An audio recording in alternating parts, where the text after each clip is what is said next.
Welcome to capital Amaravati open plots.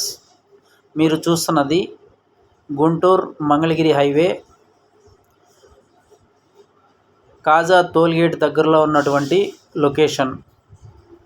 ఇవి Ramakrishna IT towers మరియు Nagarjuna university దగ్గరలో ఉన్నటువంటి లొకేషన్. 50 ఎకరాలలో 60 అడుగుల మెయిన్ రోడ్ ఆనుకొని CRDA gated community open plots.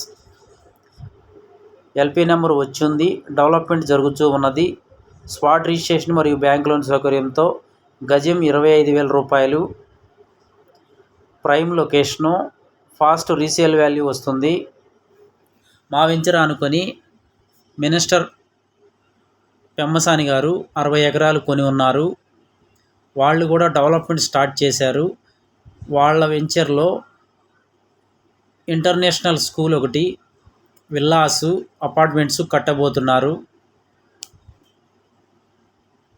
రేట్లు మారే అవకాశం ఉంది కాబట్టి సైట్ విజిట్స్ కోసం సంప్రదించండి 7396667776.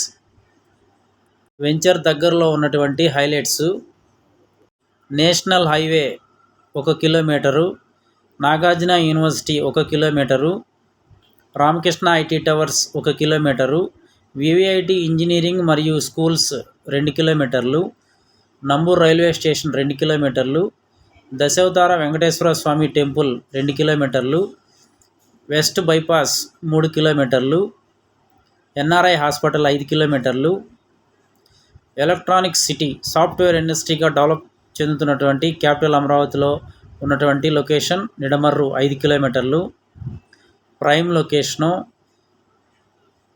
ఈరోజు మా వెంచర్లో ఇల్లు కట్టుకొని ఉండవచ్చు. ఫేమస్ భోజనం హోటల్ మురుగన్ 2 కిలోమీటర్లు. వీకెండ్స్లో సరదాగా గడపటం కోసం ఉన్నటువంటి హాయ్లాండ్ 2 కిలోమీటర్లు. దగ్గరలో నేషనల్ బ్యాంకులు ఉన్నాయి. అలాగే ఇంగ్లీష్ మీడియం స్కూల్స్ కూడా ఉన్నాయి.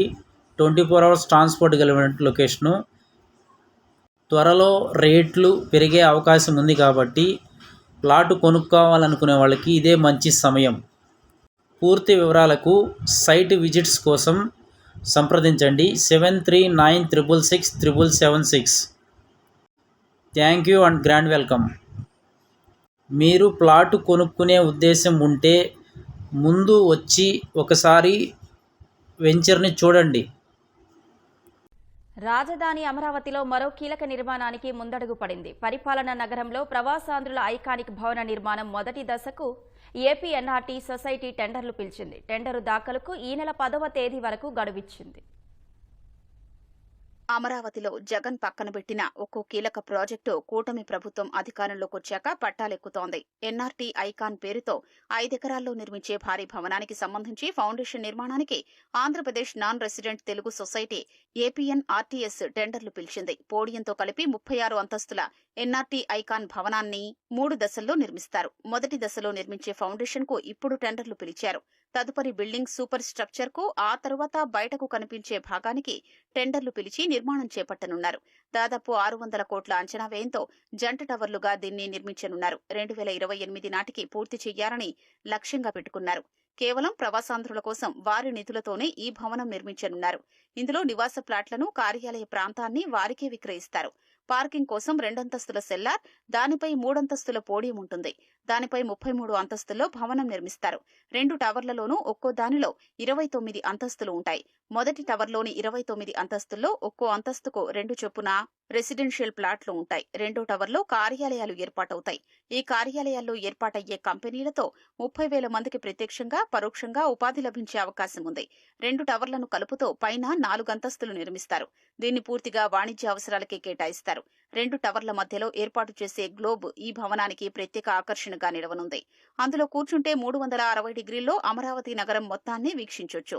గ్లోబ్ లో 10 నుంచి 12,000 చదరపు అడుగుల విస్తీర్ణంలో రెస్టారెంట్లు, kitchen, executive dining hall, lounge వంటివి ఏర్పాటు చేస్తారు. ప్రత్యేకంగా ఎన్ఆర్టీ క్లబ్ హౌస్ ఉంటుంది. సదస్సులు, సమావేశాల నిర్వహణకు 2,000 సీట్ల ఆడిటోరియం, 1,500 సీట్ల యాంఫీ థియేటర్ ఏర్పాటు చేస్తారు. 2014-19 మధ్య ఎన్ఆర్టీ ఐకాన్ భవనానికి నాటి సీఎం చంద్రబాబు శంకుస్థాపన కూడా చేశారు. ఐకాన్ భవనంలో ప్లాట్ల కొనుగోలుకు 104 మంది ప్రవాసాంధ్రులు 33 కోట్ల రూపాయల డబ్బు కూడా చెల్లించారు. భవన నిర్మాణం వేగంగా పుంజుకుంటున్న దశలో వైసీపీ ప్రభుత్వం అధికారంలోకి వచ్చింది. అమరావతిపై కత్తిగట్టిన జగన్ ఏపీ ఎన్ఆర్టీ భవనాన్ని మూలన పడేశారు. కూటమి ప్రభుత్వం అధికారంలోకి రావడంతో న్యాయపరమైన సమస్యలన్నీ అధిగమించి ఈ భవన నిర్మాణానికి మార్గం సుగమం చేసింది. రాజధాని అమరావతి నిర్మాణంలో కీలక అడుగు పడింది. ప్రపంచ బ్యాంకు నుంచి తొలి విడత రుణం కింద 3,535 కోట్లు విడుదలయ్యాయి. ఈ నిధులు ఏపీ ప్రభుత్వ ఖాతాలో జమ అయ్యాయి. తాజాగా ప్రపంచ బ్యాంకు నిధులు విడుదల చేయడంతో త్వరలో ఆసియన్ డెవలప్మెంట్ బ్యాంక్ నుంచి కూడా మొదటి విడత రుణం విడుదలయ్యే అవకాశాలు ఉన్నాయి.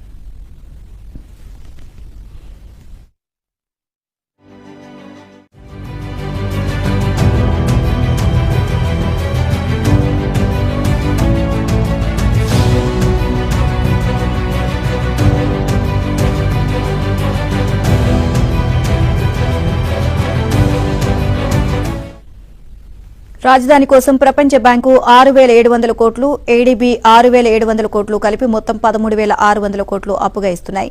మరో 1,400 కోట్లను కేంద్రం ఏపీకి ప్రత్యేక సాయంగా అందిస్తోంది. ఈ నిధులను ఏపీ రుణ పరిమితిలో లెక్కించకూడదు అని కేంద్రం నిర్ణయించింది.